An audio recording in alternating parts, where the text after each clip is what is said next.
Dun, dun, dun, dun. Let's see. I've got about 5 minutes left of my vacation. Never mind. What's up, folks? Welcome to the Holler News Show, brought to you by the Kentucky Valley Educational Cooperative. I'm your host, Alex Smith. And yes, we've got news even though it's summertime. You think teachers are just out there soaking up the sun? No. Some of them are in schools right now teaching students innovative things like Photoshop, drones, how to build a robot. I know you're here for the news, so let's get right into it. Let's talk tiny houses. Our first news story takes us to Pike County at Phelps High School. The myth, the man, the legend, Don Page has built yet again another awesome tiny house. Let's roll that tiny house footage. School here. And this is our 6th tiny house. This will be the sitting room. TV, got a receptacle for a TV on the wall here. We shortened the kitchen down this year to give this a little more room. 82 inches of space between this wall and the kitchen cabinets. Some of the kids came up with this. They wanted to bump this out right here. And of course, everybody wanted a washer and dryer. Got a full-size shower, plenty of headroom. I had 2 or 3 kids come up, tell me in the 6th grade that they want to take my class when they get up here. As long as kids are excited about doing it, I enjoy it. This is not work to me. Don is a legend because when it comes to these tiny houses, he's been with this project since the beginning. We want to give Don and his students all the credit because this tiny house shows incredible craftsmanship and just incredible teaching ability. Congrats, Don. We wish you the best of next year's build. Folks, by the way, this house sold for $48,000, and all that money goes right back into Phelps ATC where they can throw into some building improvements or next year's build. Let's head to the northwest to check out what's happening in Menifee County. Now, Menifee County has been a state-managed school since 2015, but transitioned to state-assisted in July 2019. And in a nutshell, that means the Kentucky Department of Education has control over the board and are the primary decision makers. And when they moved to state assistance in 2019, that freed up some of that control. That's from my script. So if I messed that up, sorry. So upon editing this episode, I realized I didn't tell you what the good news was.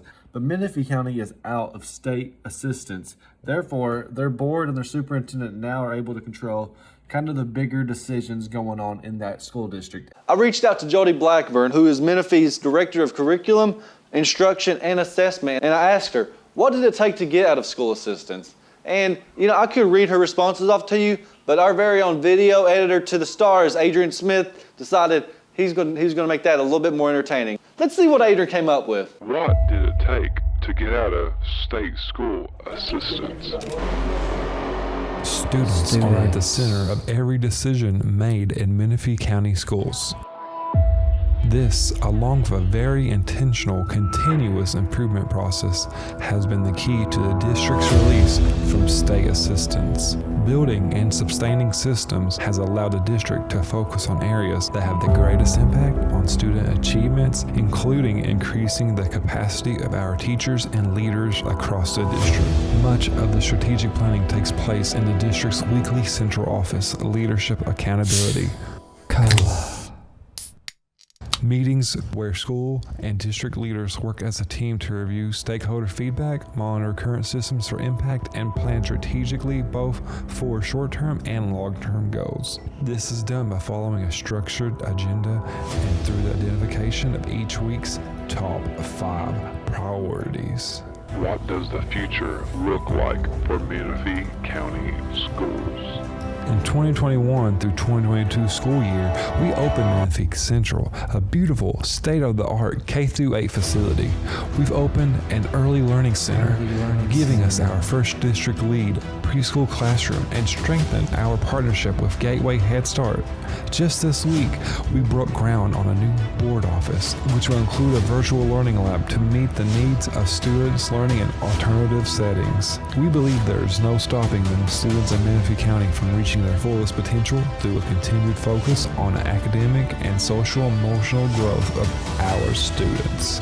Menifee County Schools is the fastest district to ever be removed from state management, and this is a testimony to the power of systems, thinking, and strong leadership. Congratulations, Menifee County, and big kudos to Tim Spencer, who's Menifee's superintendent. We wish you the best with Menifee's future. We know it's in good hands. All right, so let's talk about the fact that it's summer. And so the Holler boys, we've been out on the beach, just chilling out all summer. Wrong. We visited schools all over Eastern Kentucky, providing high quality and stimulating camps. Take a look at some of the things we made while we were in Carter County just a couple weeks ago. This kid's in Stranger Things. How cool is that? This kid looks like he's in a Hotline Bling video. And look at this kid, he's streaming, but he's not streaming. These kids are in Minecraft. How cool is that? Look at this, Skyrim, that's so 10 years ago. And let's not forget about Letcher County, what we did over at Cowan Elementary School. We built bridges, we flew drones, we played some VR, we built some robots. We have a ton of camps, and if you're interested in your own Holler camp, please just email me at alex@theholler.org. We'll see what we can do that fits your needs. That's it for plugging our own endeavors. Let's move on to the news. Let's head over to Floyd County, where the Floyd County Board of Education has agreed to purchase all school supplies for the 2022-2023 school year. Let's roll that footage.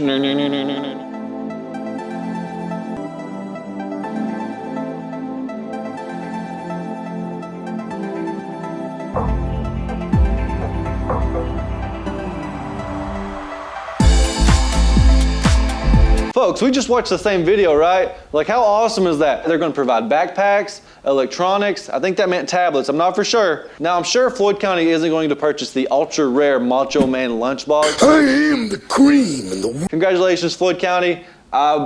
Pretty cool that you can purchase all the school supplies. I need some pencils. Feel free to send them up here if you got them. Let's head to old Owsley County, where Gary Cornett is their new superintendent. We just want to wish Gary Cornett the best with the future of Owsley County. We know it's in good hands. Here's Gary's Twitter handle. Follow him. Spread some good cheer to one of the new superintendents in our districts. 2 school teachers in KVAC school districts have been nominated Kentucky Teacher of the Year. And those teachers are Rhoda Whitaker out of Whitesburg Middle School in Letcher County and Kathy Conley out of Knott County Central High School over in Knott County.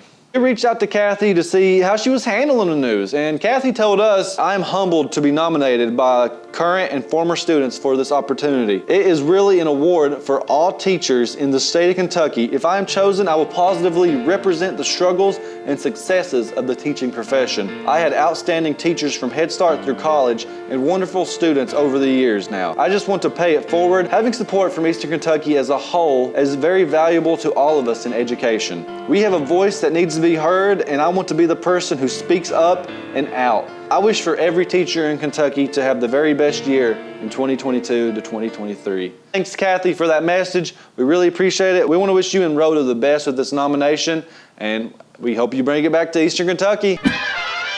All right, folks, our last story takes us to Robertson County, where Superintendent Sanford Holbrook continues to earn high marks following his 7th year as head of the Robertson County School District. Holbrook was rated as exemplary in 6 categories and accomplished in another in a recent board evaluation. So what I'm trying to say here is Sanford Holbrook out of Robertson County, congratulations on just being overall awesome superintendent, and we just want to wish you the best moving forward with your school district. 2023 is going to be the best year yet, not just for your school district, but all of them. So congrats to you, and congrats to everybody else in the KFX school districts and just in Kentucky. We're all into this together. We want to make everybody shine. Well, folks, that's it for a jam-packed episode of the Holler News Show. We know there's a lot more news out there that we haven't covered, so please, if you have anything that you think needs to be talked about on the show, send me an email, alex@theholler.org. We'd love to hear more. We'd love to get your story out and just get some positive vibes coming to you or even your school district or even a specific teacher. So whatever the story is, send it our way. But folks, that's it for me and from everybody here at the Holler and the Kentucky Valley Educational Cooperative. I'll holler at you later.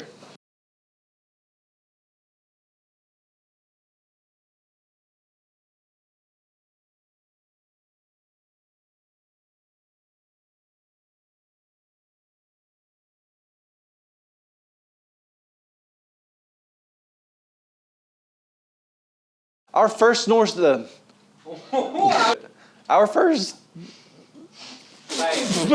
just cracked.